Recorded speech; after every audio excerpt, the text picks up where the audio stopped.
What is up, everybody? Welcome back to another edition of the Sheehan Show here on Sherdog.com. My name is Sean Sheehan and I am back with another edition of the betting show here as we prepare for the UFC's return to the beautiful romantic city of Paris, France, with a very interesting card in my opinion.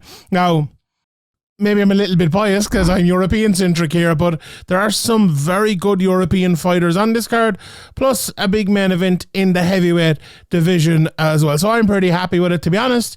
And actually, I saw a few people talking about it, funnily enough. And as it's like the major MMA this weekend, obviously there's no PFL, no Bellator, and no One and all of that.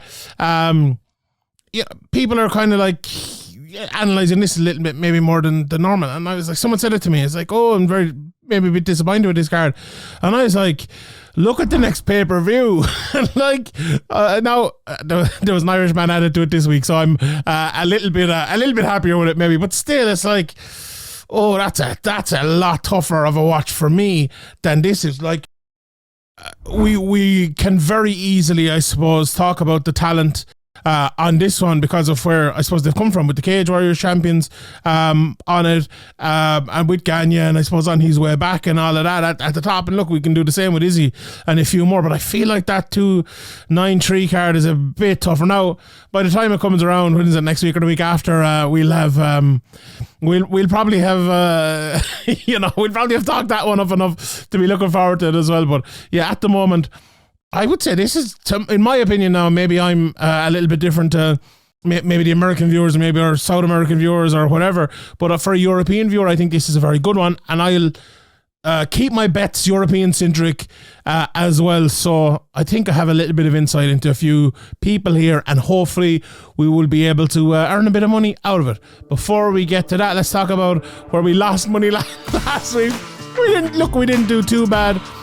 We went 2 of 4, so 50% again. We're 57 and 118 overall. The Flier close but didn't hit. 11 of 30. And look, what happened here was the age-old, you put one of your bets into your accumulator and you ruined 2 bets at the one time notion. And Shane Burgos was that guy, obviously. I had him straight up. And I had him in my ACA as well. He was minus 120 straight up. In the ACA, it was a plus 385, or the parlay as they call it in the States. And when he lost that, relatively close away, but I think, the judges got it right. Clay Collar deserved to have his hand raised indeed. That both of those bets went down. In the Flyer, I had Aubin Mercier, Magomed Karimov, Montague, and obviously Burgos as well. So 3 of the 4 came out, but unfortunately it was blown with that one. The other loser on the night was Ryan Spann. Again, a close fight. So maybe a little bit unlucky with that. But the 2 winners we had were Sadabusi and Aaron Blanchfield, which again were close fights, to be honest. So we could have had every single one of them being a winner there, but we could have had every single one of them being a loser. So look, we came out pretty unscathed from that one, and we'll go again, as they say in MMA parlance, and we'll see if we can get a couple of winners from this week. Right, I'm going to start this week's bet with the co-main event from UFC Paris, which is Namajunas versus Manon Fiorot, and I'm betting this fight to go to a decision at minus 155. Now, there's a couple of places it's a little bit higher. I saw it at minus 175 in one place. I saw it at minus 165ish in one place. So I'm taking the best price here that I could find. But and even by the time this starts, it might be a little bit higher than that. But anyway, we know what sort of price it is. Check it out wherever you bet and see what the price is. But I do like this fight to go to decision, maybe even at 175ish.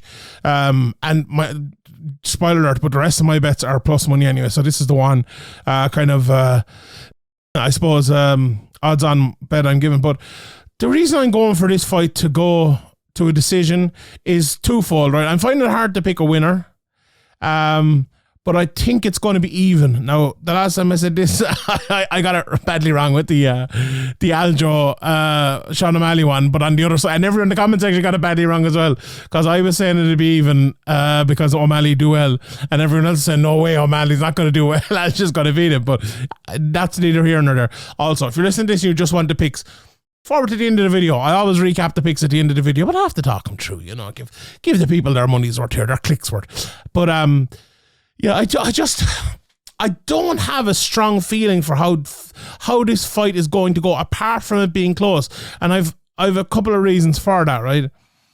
I think if you look at Rose Namajunas, right, over the last few years, she has become this like ultra, I wouldn't, maybe consistent isn't the word, but like this ultra kind of technical striker, which is fantastic. You know, she has become really, really, really good. And I love watching her fight, and I love the way she fights and all of that. But her results have been kind of either a big knockout or a kind of a split decision or a close decision. Like, let's just kind of look at it here. Look, the Esparza one, split decision. Zhang, split decision. Zhang, knockout. Andrade, split decision. Andrade, she lost via knockout. And then we go back to Jędrzejczyk, decision. And Jędrzejczyk, big knockout at the start of it, right? And that's kind of the start of her run in the championship picture. Now, very simple. Me looking at that for the last, what is that, 7 fights in her kind of championship run. It's either been going to a close decision or an early enough finish, right? I feel the way I'm looking at this, right, is I feel like she's not going to finish Fiorot early, right? So if she does win, it's going to go to a decision. Or if she, you know, maybe she loses and it'll go to a close decision. Now, will she get finished herself? We'll talk about that in a second, but Andrade just finished her. And she got submitted a good few years ago. When was that? Against Esparza a long time ago. But, you know, she was only starting off the... But you see, you know what I mean? You know, I hope people realise where I'm getting there. So I think she either gets it early or goes to a decision in the close fight. I don't think she'll get it early, so that's the best bet for her. Now, the other side of it for Fiorot, I look at her in a similar way, except maybe without the big finish in there. Now, she has 60% knockout rate, I suppose, and she has knocked out some good people, but there's no doubt when you look at her record, her last 3 wins, unanimous decision. And she's fighting good people, don't get me wrong. Bueno Silva's probably number 1 contender up now after that. Maya was the number one contender, and Caolan to get that past that test was an absolutely massive one. So I'm not taking anything away from her here. I'm just talking purely on the betting realm here. I don't know if she is going to be the one to like go and knock out Rose Namajunas. So there's that. Now, right after that, how's it going to play out? I'm not sure. So what I'll talk about maybe more in a second, how I possibly think it could play out, but that's the real part I'm not sure about. What I kind of am sure about is it's going to be a more technical fight, right? Because if you watch the last few fights of Fiorot, or all of her fights even, she's, who did I watch her against? A bit of a Ricci fight, the Tabula Ricci, even though that finished, but it was on YouTube and I managed to click on it. She's so, you know, that southpaw, jab, left hand control, use your size, control type of thing. Rose Namajunas is more of a move, hit, control the fight with your movement like that. So that's almost like they're almost going to be fighting around each other, doing that and trying to pick each other off. That's how I feel like this fight will go in terms of the overall look at it. And that's why I think it'll go along, because as I said, I think Fiorot's size, one part I didn't mention, I think that is an issue for Rose. And that's why I don't think she'll get the early knockout. So I do think it'll go longer from Rose's point of view. And from Fiorot's point of view, I think she'll be not necessarily worried about that, but more cautious about that and try to control the fight a little bit more. So that's the bet, the fight to go to a decision at -155. I really like that, honestly. I really like that. Now, just to go maybe a little bit further on who I think will win, I think it'll come down to how Fiorot uses her size, right? If she uses her size and can push Rose against the cage and hold her there, maybe get a takedown, like actually like take away the jab of Rose because she's too big or too long or just too strong for, maybe take her down and land some and maybe get a finish. And I don't think that's going to happen. But sometimes if she can use that, if she can really utilize it in a fight defining way, I think she can absolutely win. If she doesn't, I think it could be very, very close, or it could be like Namajunas kind of picking her off, being too fast for her.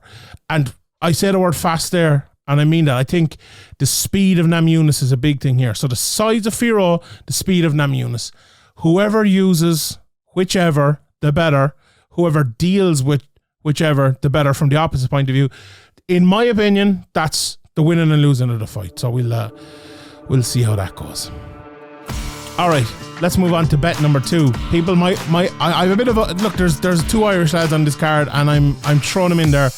You can call me biased all you want, but I feel like I've good explanations for both of these, so I'm going to go for them, right? Now, if I'm wrong, I'm wrong, and we all know that. And if you want to ignore these bets because you think I'm biased, feel free. But listen to my explanation before we go.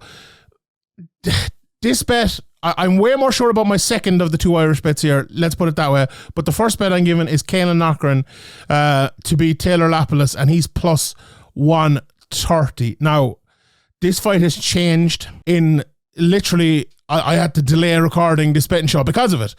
So it's happened in the last 24 hours, less even, 12 hours. So Caolan was supposed to fight Yanis Gimuri, who was 12-1. And Caolan, I believe, was minus 300 for that fight. So he's plus 130. And that'll tell you exactly what we have here.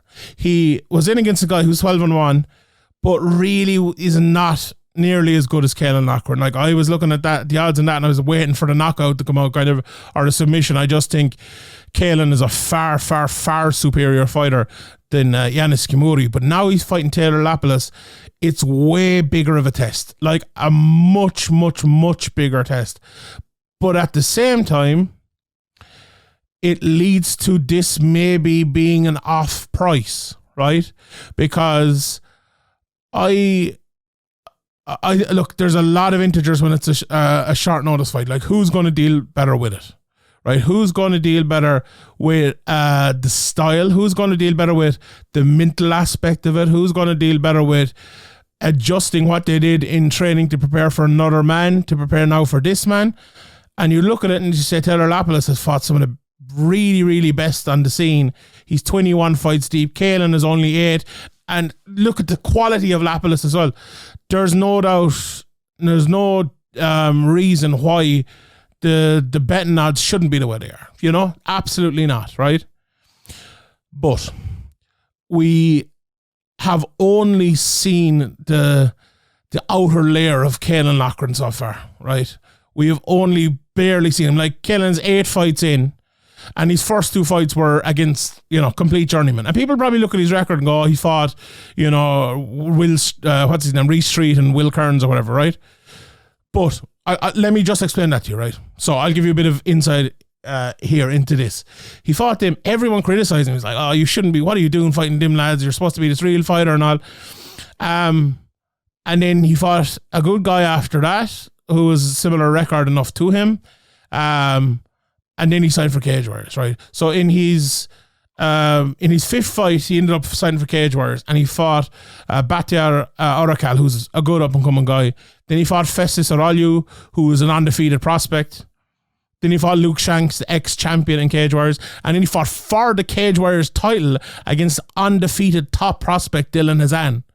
So his last, I would say 5 fights, but 3 fights especially, have been against a former champion and 2 massively impressive undefeated prospects.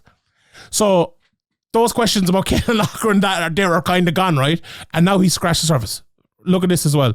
Those 4 fights I just talked about there, TKO punches round 2, TKO punches round 2, TKO punches round 2, TKO punches round 2. I think he's answered those questions, right? I think he's answered those questions. Now, this is another step up again, but every step up he's made, he's almost improved from it. He has destroyed everyone he's come up against, basically. Now, if he destroys Taylor Lapilus, I honestly think you can start talking about Caolan Loughran as a ranked guy. This is a very, very, very tough fight for him and Lapilus. Lapilus is a very good fighter. Caolan Loughran's a very good fighter. This is about as high level a UFC debut versus UFC debut can go. Now, Lapilus, I think he had 4 fights in the UFC before. I think he went 3-1, but there was some story behind it, whatever. He's back now anyway. So it's not necessarily UFC debut versus UFC debut, but you know what I mean. 2 guys coming into the UFC out of the outside. High level. Right. To get to the fight and why I think Caolan will win. Right. Now, do I think he'll win? I do think he'll win, but I think it's going to be a very close fight. But he's plus 130. Let me just look again. Like in some places, he's plus 130, and in other places, he's a little bit bigger. So it's just the type of odds that you look at. Yeah, he's plus 135 in another place, plus 137. So like the odds are there, right? It's the type of odds you look at and you think, oh my God, will we ever get him at this again? Now, we've had a few of them recently, and, I should probably start taking notes of them, but this is the type. Like, Caolan Loughran's a very good wrestler. He's a very good striker. He hits hard. He's a finisher. He's tough, as we saw in the last fight. He now has kind of that experience. He fought in Italy against an Italian in the main event for the Cage Warriors title in his last fight. He has a bit of experience as well doing that. He's a talker. He's a full package, really. No, look, I'm not guaranteeing a win. He could go in and lose, but I think if he does, he could go and win these next 5 fights in a row. He's that type of fighter. I think he's a really good prospect. He's only young as well. But this is the sort of price I'd be kicking myself if I didn't give you. I really, really would. If I give it to you and he loses, well, look, we're all well and good. We all know what we're getting into here, right? But I think this lad is a top prospect. If the initial points I made can fall to his side, where the adjustment to the late change can favour him slightly more, or break even, I think it could be his day. Like, Lapilus is a more kind of active striker than Caolan, whereas Caolan kind of stands in the middle and tries to counter you and hit you with a big shot, and if he gets near you, he'll absolutely put you into the air and put you on the ground about as fast as anyone else can, Daniel Cormier style, let's say, and he will beat you up there. Absolutely beat you up there. So that's what I expect to see out of Caolan Loughran. And with Lapilus, he has been taken down. That has been his issue before. If he comes in, he tries to throw strikes too much, gets caught by Caolan, what's he going to do? He's going to make himself more open for the takedown after that.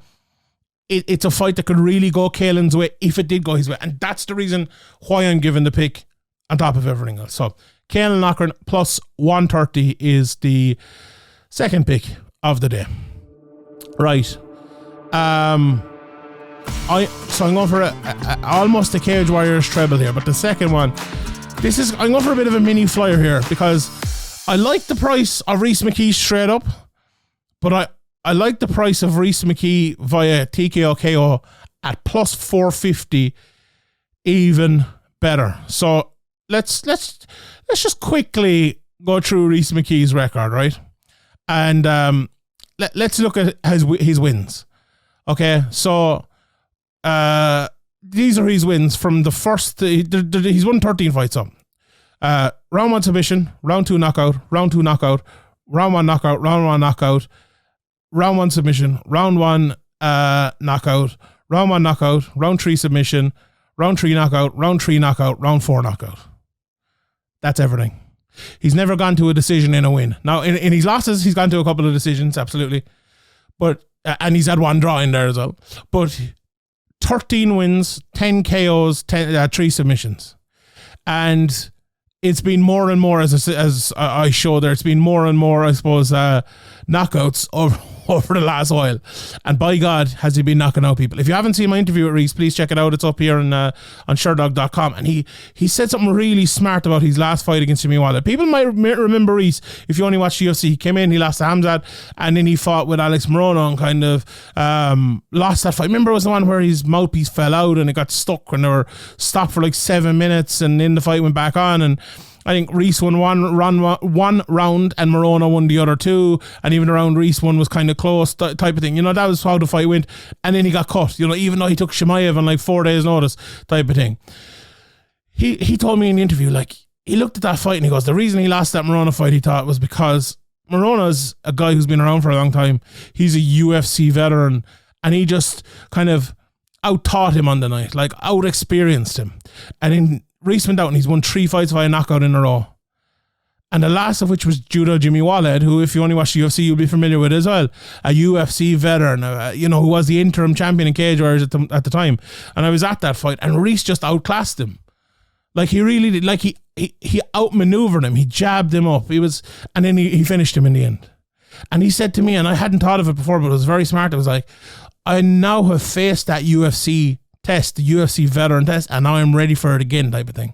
So if you have any worries over Rhys coming back in, he headlined the card in front of 7,000-8,000 people in the Tree Arena, with all that pressure on him. He told me he didn't say if he'd lost, he retired, but he kind of said that. Not in so many words, but massive pressure, and he came through it.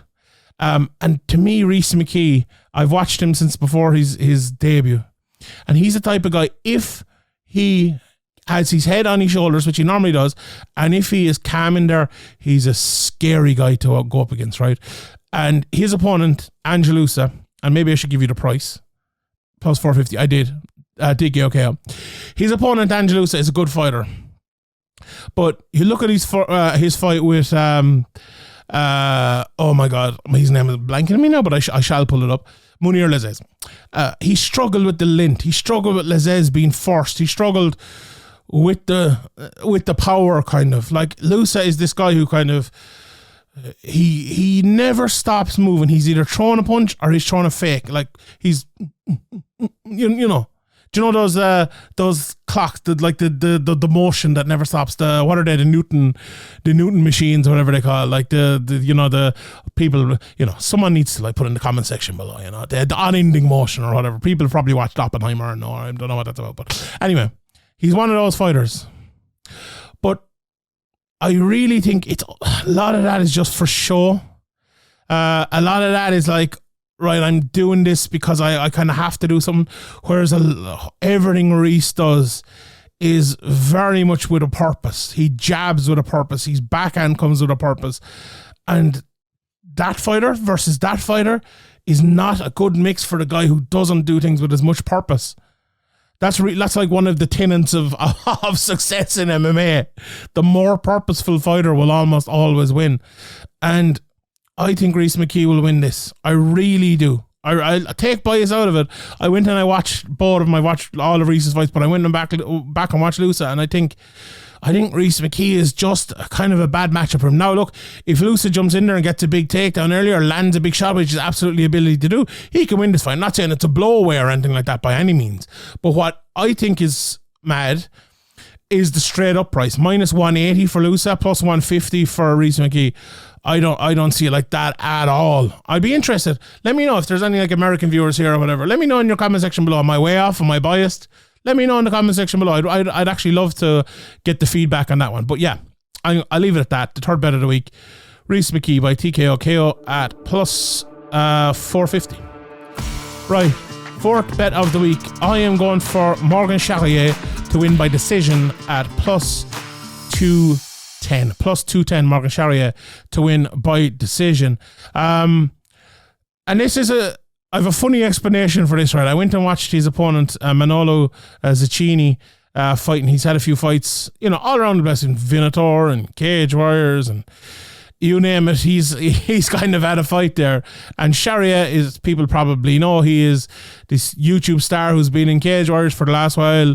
He's 27 years of age now. He's fought Paul Hughes, Jordan Vucinic. He's fought Dean Truman, Sodden Back, and the who's who. The who's who really in Cage Warriors over the last while. And apart from Hughes and Vucinic, he's won all of his fights. He's won, and back as well, sorry. He's won, 6 of his 9 fights there, 6 of his last 8. So it's pretty good now. And no, I know some people were giving out Paul Hughes wasn't signed before him, even though Hughes has beaten him and everything like that. But this, look, it's on in France. I think Paul Hughes will probably understand that, and everyone understand that. That being said, Paul Hughes should be in the UFC. But at the same time, you look at Charriere, and he's a guy who's, I think, has improved an awful lot over the years. He was very raw A guy who I thought maybe wouldn't go on to this level, but he has.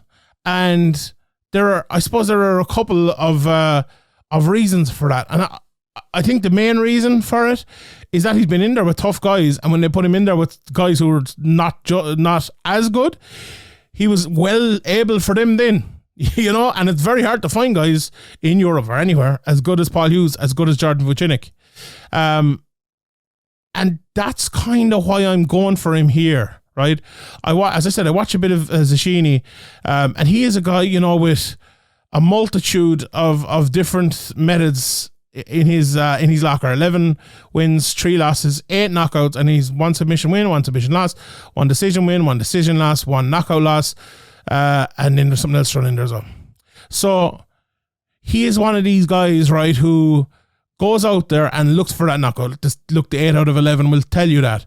And he has big hands, he hits hard, but he's also one of these guys that if he doesn't get it early, he'll kind of tie up with you. And then he'll kind of wait and bide his time, and then he'll try to do it again. I think the biggest problem with him, and the reason I think Charriere will win this fight, number one, but also will probably win it by decision, is that he sometimes struggles when he cannot, as I said there, he throws the big shot inside, and when he doesn't, he kind of goes against the cage with you. He struggles, I think, a bit for confidence when he can't land that shot. And the big difference, I'll say it again here, is the difference in speed for Charriere. I think Charriere is just too fast for him. I don't think he's going to be able to hit him. And when he does push Charriere against the fence, I think Charriere will be happy enough to kind of wait there. We've seen that in Charriere's fights before. And then, let's say it comes towards the end of the round, there's 90 seconds left or 45 seconds left, Charriere pushes off, he lands maybe 5-6 shots with speed. Zecchini's maybe a little bit tired and definitely can't have the fast enough shots to land on Charriere. And we're not even talking about maybe impact or anything, we're just kind of talking about who has landed the shots. And that's a very specific thing to say, but I think that could be a theme of the fight. And even if it's not, and it turns into like a war, I think Zecchini probably hits harder, but I don't think he'll be able to hit Charriere as easy as Charriere will be able to hit him because of that speed. And at the other side of it, I'm not sure Charriere will have the pop to knock him out necessarily. As I said, he's only been knocked out once in 14 fights. And that was back 4 years ago to Danny Madison in Cage Warriors. So yeah, that's basically the way I think it'll go. And I like Charriere straight up. Let me just quickly look at this again here. The Charriere straight up price is around minus 330. As I said, I like him at that price because, maybe he will up the pace here in front of his hometown fans and get the finish. But if this was to go the way they have fought before, both of them, I think it's going to be maybe a bit of a longer one if Zecchini is smart. Like, if Zecchini's not smart and he goes all the way in and keeps missing on strikes, he's going to gas out quickly and Charriere might finish him. So look, if you like that price, I'll pull that up for you. If you like that bet better than my bet, Charriere knockout is I see he's minus 105 in one place, but he's plus 120, plus 175 in another place. So there's big changes in that there. Look, pick out whichever bet you like most, but I'm going for Charriere by decision at plus 210. Alright, that is my 4 bets. The 5th bet, Flyer of the week, is a pretty simple one, to be honest. It's Ciryl Gane to win by decision at plus 600 in the main event against Sergey Spivak. Look, if you're to watch Sergey Spivak fights over the last while, you know what type of fighter he is. I'll throw it out. I'll throw the shout out to my guy Oslad MMA over on Twitter again. He showed all his takedowns. I think Luke Thomas was talking about it as well, with the variation in takedowns he has, with the kind of the inside trips, the outside trips, the kind of the upper body throws off the clench, just the double leg in the middle of the cage. He has it all, right? And that's why I think Gane is going to win by submission, because Gane is going to win by decision. That's why I think Gane is going to win by decision. He is a guy who will happily kick the legs and jab you up and run around away from you for 5 rounds, right? And you'll probably hear me in a couple of weeks give out about Israel Adesanya for doing this, right? And I think that's correct for the most part. But when you're fighting a guy who wrestles like Spivak and at heavyweight, knowing a guy might tire, I think it's a better game plan, to be honest. And I definitely think it's a better game plan when you're after getting embarrassed in a heavyweight title fight not too long ago. So that's basically what I think is going to happen. I don't even have that big of a breakdown or anything here. I literally think Spivak is just going to try to land a big shot inside, take him down. And that's his game plan. And I think that game plan will be stopped by Gane circling and doing exactly what he does, trying to control it from the outside. And maybe Gane will land a big shot and counter him and hurt him, but I don't think he will. Like, Spivak has been knocked out twice, I suppose, by Aspinall and Walt Harris a good few years ago, and maybe he'll get knocked out again. But yeah, that's the way I see the fight going. And yeah, plus 600. I think that plus 600 is crazy. I think that is an absolute insane price. I don't know about you, but yeah, let me know. Let me know your bet for the week in the comment section below. Right, let's run through some of the prices. Gane and Spivak straight up prices minus 170 for Gane. Spivak plus 140. I'm surprised it's that close. It opened at minus 200 for Gane, and it's come in all the way since. Literally kind of steadily come in over the last month or so. Which is, yeah, it's not surprising that it's come in at all, but I'm surprised it hasn't gone in more. I think I'm looking at another place here, it's minus 165. So maybe by the time Saturday comes, it could be closer to that minus 150, maybe. Sorry, the other way, I'm gone mad. The other way around. Maybe be closer to the minus 200 again, but yeah, I'm surprised it's come in that much. Spivak plus 140. Look, if you fancy Spivak, maybe Spivak to get a submission. We saw what happened the last time, plus 400. Gane submission plus 800. Gane knockout plus 115, plus 450 for the Spivak knockout. Let's go with the over-under. On the round, minus 200 for the over, round and a half. The under, round and a half, plus 150. And then the over 3.5 rounds, plus 165. I don't actually mind that at all, but I think I picked out the best bet there. Fiorot Namajunas then, the bets for that minus 185 for the decision for Fiorot, and plus 150 for Rose Namajunas. As I said, the fight goes to decision, minus 175 is the bet I've gone for. I really like that. If you like Namajunas to get the knockout, plus 1400, that's not a bad bet. Fiorot only plus 300 to get the knockout. The fight is a draw, plus 5,000. How about that? Saint-Denis Moises. I do like Saint-Denis in that one. He's minus 160, plus 130. Gustav Ozdemir is the favourite, minus 180, plus 145 for Gustav. You never know what Ozdemir is going to turn up. I think I might have retired betting on him. Gomis and Gemur. I think Gomis is a dead certain this one. He's minus 275. There's no props up for that one yet, obviously, because it was just announced, but I don't think that price will last long. Back Gomis in that one. We have, as I said, Zecchini Charriere, plus 250, minus 330 for Charriere. Loughran Lapilus, obviously we've spoken about, plus 130, minus 160, as we have with Loosa, McKee, minus 188, plus 150. And then we have Edwards, Connell, they're just about the same, both around minus 113 here, both around minus 110 is all I'm seeing in another place, so close fight. I like Jocelyn Edwards, I like her as a fighter. Farid Basharat is a big favourite, minus 330, I think that's around correct, against Cledson Rodriguez, who is a good fighter. And then we have Jacqueline Cavalcanti against Zara Fiern, minus 400 for Cavalcante, plus 300 for Fern, which I think is just about right as well. And other than that, I think that's about it. There's a couple of cards on around the Eastern Europe region. Fame have a card there. I think FEN have a card as well this weekend. Not the biggest names in the world, I suppose, on them, but no one's standing out to me. So we'll leave it at the UFC for this weekend. So just to recap, 5 bets for the week. Rose Namajunas versus Fiorot to go to decision, bet number 1 at minus 155. Caolan Loughran to win straight up in his UFC debut at plus 130 for the bantamweight champion in Cage Warriors. What about the welterweight champion in Cage Warriors to win by knockout, Rhys McKee, plus 450. And the former featherweight champion in Cage Warriors, Morgan Charriere, to win by decision at plus 210. And then for the flyer of the week, Ciryl Gane wins by decision, plus 600 in the main event in Paris. All right, everyone, I will leave it there. My name is Sheehan for Sherdog.com, and I'll see you all next time.